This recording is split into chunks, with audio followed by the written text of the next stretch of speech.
uyu mugore akigera kuri aritari ahageze anamenye ko umugabo wamuciye.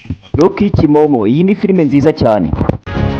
Kuri ico bwa mbere mu mateka ndashingiranwa nawe, wowe ndashingiranwa nawe Nyagasani. Niba warakunze filime za Rocky zirimo gutungurana, zirimo ibintu birimo gutungurana kwishi cyane, iyi filime ni yawe ntigucike.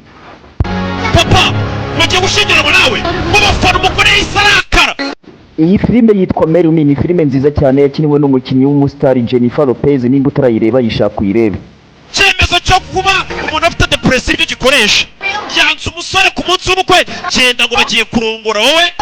Niba warakunze umukinnyi Jennifer Lopez, hano mpuzaniye indi filime nziza cyane yakiniye filime yabice bigacika, bayita Made in Manhattan. Iyi nayo ni filime nziza cyane yasobanuwe n'umusobanuzi Rocky. Iyi ni filime yerekanye ku buryo Jennifer Lopez akina ameze nk'umukobwa ukora muri hoteli, ari umukirina, akaza gukundwa n'umugabo ukomeye cyane wo mu kirere, ikaza guteza impagarara mu gihugu. Iyi filime mpuzaniye ku mwanya wa gatatu ni filime nziza cyane nayo yasobanuwe n'umusobanuzi Rocky, yitwa Crying Freeman. Iyi ni filime nziza cyane ku muntu utarayireba yishaka uyirebe.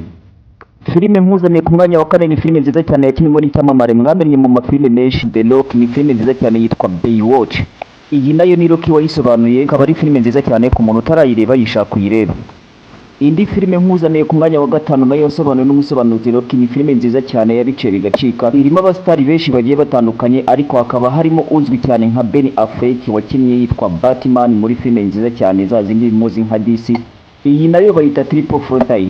Iyi nayo ni filime nziza cyane, ni filime yabice bigacika ku muntu utarayireba yishaka uyirebe.